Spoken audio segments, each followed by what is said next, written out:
President, United Nations General Assembly. Hi, everybody. Yes, of course, we welcome our guests. And I love this panel because I think there's, of course, no greater joy than to have somebody with a lot of money come into your country and say, get out of my way, I'm here to do good. And there's no greater joy, of course, than to be a philanthropist who basically is working with different governments with different agendas. So I think it's going to be a peaceful, loving conversation here. So it's great to talk about partnerships. I'm going to start, first of all, His Excellency, Minister Shahid. Shahid itself. Shahid, okay, and then of course Mr. Elumelu. Okay, so there, Tony and Shahid, so cool. But I'm gonna start by asking, I don't know if it's pet peeve or advice. We're talking about government and philanthropy. We have a member, of course, your foreign minister, in addition to having just stepped down from the UNGA, and we have a private sector philanthropist. What advice or pet peeve do you have about each other in the person who's in your position? I'm going to start with you, Shahid. What's your advice to somebody like Tony or Tony himself in terms of what you think is the best way to work with you? Well, thank you very much. It's a great pleasure to be here today. Having been the President of the General Assembly with the convening power of the 193 countries for over a year, I find that we need partnership. We need partnership to come together. The 193 countries are ranging from the very rich to the very poor. Yeah. What we have seen during the last 1 year is that no one is safe until everyone is safe. Be it the COVID-19 pandemic, climate crisis, or even the ongoing war in Ukraine. If we deceive ourselves to think that we can be winners by being ourselves, it is not going to happen. When we look at the world around, 10 richest people in the world, including Tony. Are you one of the 10 richest people in the world? I can, that's the same. The 10 richest people in the world earn 44 billion more than the poorest 85 countries. But these are the people giving it away. So definitely, my point is definitely the 10 richest people in the world is doing something right. And the countries need to learn and partner. So it is not one against the other, let us partner. So that is not a pet peeve, that's an invitation. So you have nothing, let me, your advice is let's partner. What is your advice to government? Do you even have to work with governments? No, I think from my experience at the Elumelu Foundation, supporting young African entrepreneurs in all the 52 African countries, I have come to realize that partnership, as you said, is very critical for success.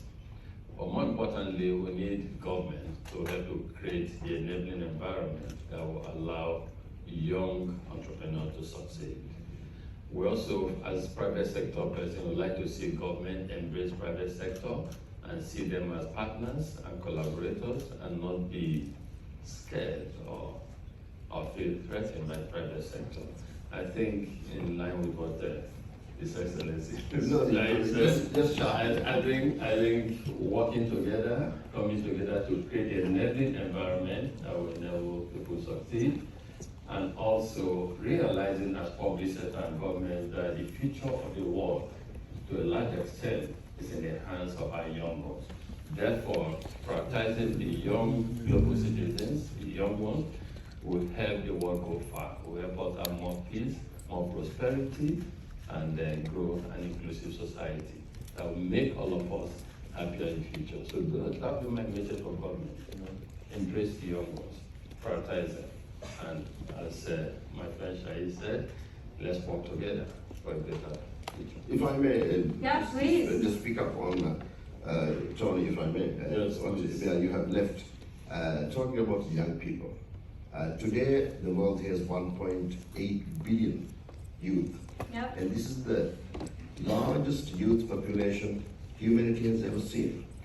I've done a lot of traveling during the last 1 year, visited 35 countries, and in every country, I made sure that I met the young people to understand their anxiety. The message I got is that they are full of anxiety, their frustration, and their confidence in the multilateral system is receding. They feel that the United Nations and the multilateral system has let them down, be it the climate crisis or many other areas. But this also means that we are heading towards a situation where we will have 1.8 billion leaders in the world in the next generation who would not trust in sitting down around the table to resolve conflicts. This is something we can't do. That is why it is important to invest in young people today. During my presidency, I made sure that I focused on young people. I constituted a youth fellowship program of hope to bring young people from underrepresented countries to work with me to get them an inside track at the United Nations. Well, that is, because you just announced something this week with regard to entrepreneurship and supporting entrepreneurs, so you are on the same page. I want to talk about the how part. So when you go into a country and you're working with government or that, who's the boss?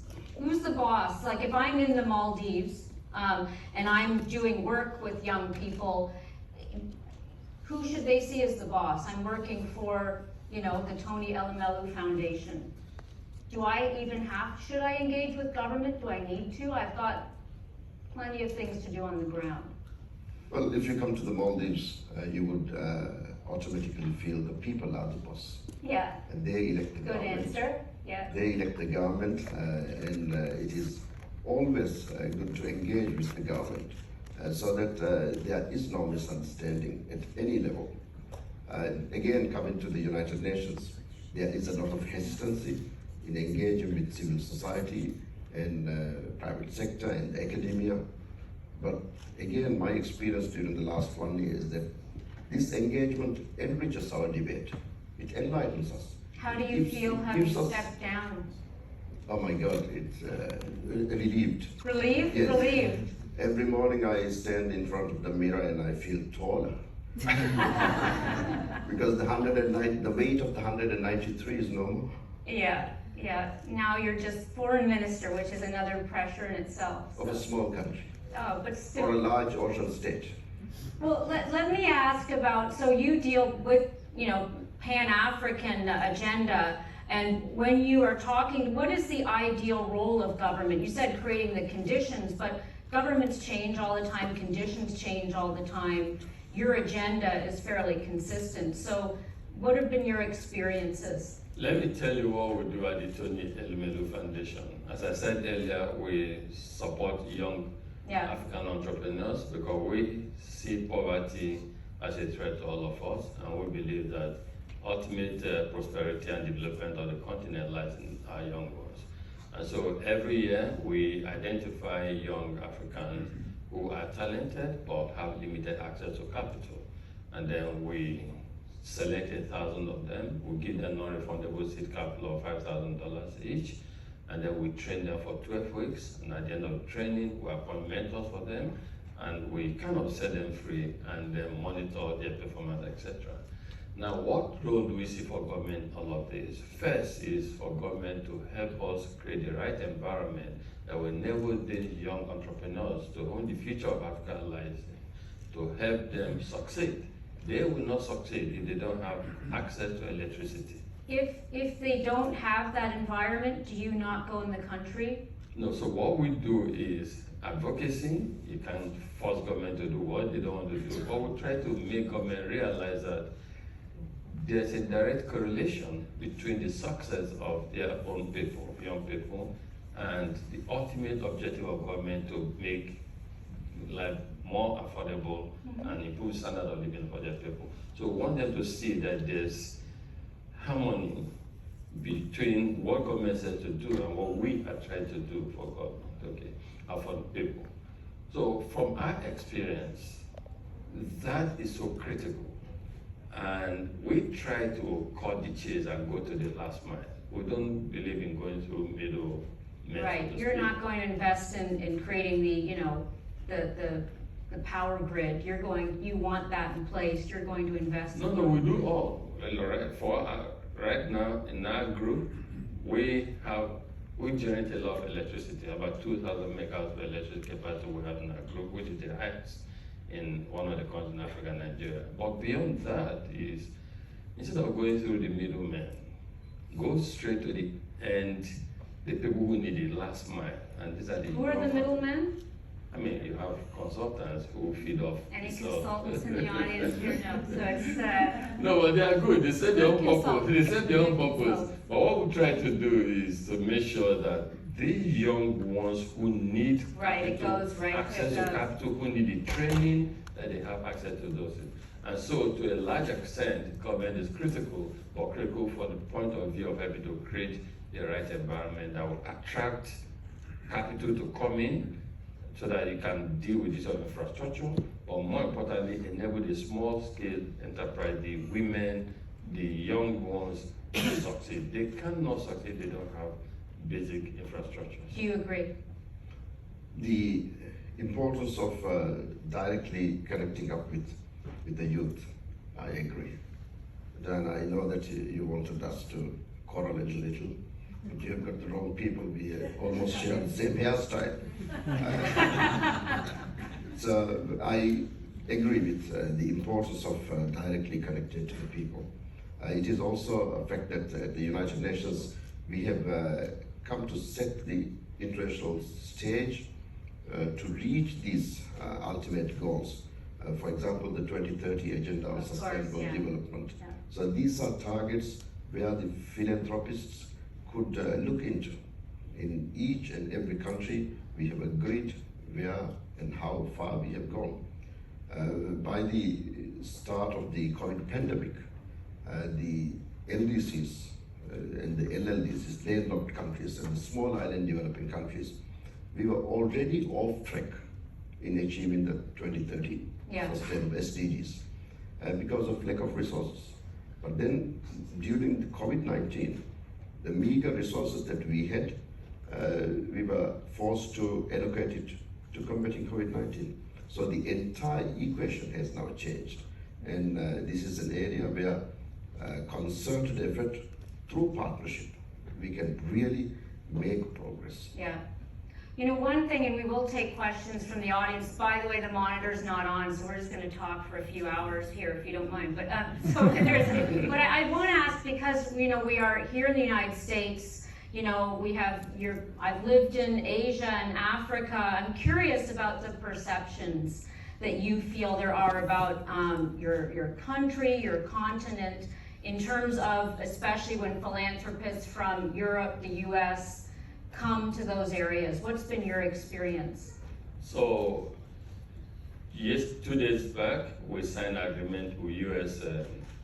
African Development Fund, and on Monday we also signed an agreement with UNCDF, all geared towards helping to capacitize and scale up what we do as Tony Elumelu Foundation in Africa to help reach more young African entrepreneurs. The perception is that we can do more together. There's huge youth unemployment in Africa, as you have in other parts of the world. And to me, it is a tragic erosion of talent for us to see young people who are energetic, intelligent, who want to be productive, not be able to achieve that. It is a betrayal of a generation. And we believe that you can't go alone on that journey. We need everyone. And so my message advocacy at times, and I see this opportunity to say this again, that there's so much we have to do in the world, and government alone cannot do everything. We endowed global citizens should come together to see what we can do in helping to move the needle. There's so much at stake. We need to make sure that the young global citizens are economically empowered and engaged, so that collectively we can have a safer and better So society. you think people perceive the opportunities now in entrepreneurship more than they perceive the problems? The glass is half full. Okay. We have opportunities and we also have challenges. But it cannot, I wear my private sector hat, it cannot say because of fear of challenges not to. You have a public sector hat? No, I'm No. just kidding. You might, would you ever run for office? Sorry? No, I'm talking to you, because you can. Well, I think that running for office is all about empathy, humanity, trying Yeah. to make life better. And what we do at the Tony Elumelu Foundation is the same thing. We're You're not trying. answering the question, would you run for office, do you think, or no? So what I'm saying is that already I'm running for an office, running the Tony Elumelu Okay, Foundation, all trying to right. impact lives. To be continued then. But let me turn to you, and again, if somebody can throw a shoe at my head if we're at time, because there's no clock here, but I wanted to ask you, Shahid, how do you feel about the perceptions, not just the Maldives, but I do think, to your point around the countries that are very much at risk for climate change, do you think there's an adequate appreciation for that among private sector or public sector partners from the West? Increasingly there is. What I have been trying to do, and what many of the small countries have been trying to do, is not to give up. If I may refer back to my own country, the Maldives, we started talking about climate change way back in 1989. And we were trying to convey a message that, look, we may be a small country, we may be very, very tiny, but we have culture, nationality, and a whole millennia of history with us. Are you going to let us drown? And our fate today would be your fate tomorrow. That was the message we were trying to convey Very powerful since 1989. But we were not heard.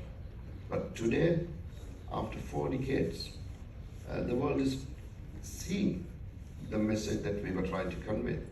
Because it's not only the small island states that have been threatened by inundation of seawater, by the ocean, but today people can actually see the glaciers melting, the storms intensifying, the forest fires raging, and flooding all over the world. Yeah. And, it's happening. Desertification is expanding. So, yes, the small states are under threat, but the entire humanity, the planet is under threat. So again, my message that only together we can survive. Yeah. Let us partner, let us work together. We do not have that much time left. Yeah, it's very powerful. I don't know if anybody has any questions. Feel free to yell them out. Otherwise, I'm going to give last words to these gentlemen in terms of anything you would want to convey. Again, to each other. If you want to forge any sort of partnership here on stage, by all means, we love to break news at Forbes. But if there's any sort of message you would have in terms of the how, because I think that you have lots of experience. I'm sure you have many lessons that, and so if anything you'd want to say in terms of final words of what advice you would have to your peers in the audience, and I'll start with you. I think for me is we need to go on this journey together. There's so much, the world needs our attention, the world needs our support as global citizens at the time. The young ones in particular, they feel betrayed and must rise to the occasion and give them hope, encouragement, embrace them. Our women, to a large extent, need more support, more recognition, and should be at the table. And collectively, if we prioritize our young ones, if we prioritize our women, we can go far as the world. And in the 21st century, this is very, very important for government. My public sector friend, all I would say is he says the right things. I like that board, that partnership. That is what we embrace, that's what we believe is the way to go. But we need government to do more. And we need to talk less and act more. Yeah. Not just government, but all of our global citizens. And you, of course, have, I know that you have certainly promoted women through the embassies, and you've done a lot in your work, but what's your final message to the philanthropy community? Well, to the philanthropy community as well as to the world, let us become human more. Let us try to understand each other. And that is what the United Nations is about. That is how we can save ourselves coming together. And for that, we need to start focusing on real issues. On the way to this event today, I saw a road accident. And do you know, Jan, that around the world, a year, 1.3 million people die of road accidents. People, it's a staggering figure. COVID-19, 2020, we lost close to 3 million people 1 year. Road accidents, 1.3 million people die. And over hundreds of thousands of young boys and girls get maimed. So these are basic main issues that really touch individuals. Yeah. Traveling around Africa, Asia, and Latin America, and many of the small islands, many students who are affected by COVID-19 due to school closure still have not returned. The digital divide is expanding. Yes, COVID-19 hit us all, but then the rich are speeding up so quickly, leaving behind the poor countries. Yeah. The leave no one behind concept has gone through This is the room that gets things done, so I hope that you have a chance, please afterward, to connect, with the minister, and I'd like to please thank Tony Elumelu, and of course, His Excellency, Mr. Abdullah the Shahid. never give up. I will never give up, so thank you very much, and continue to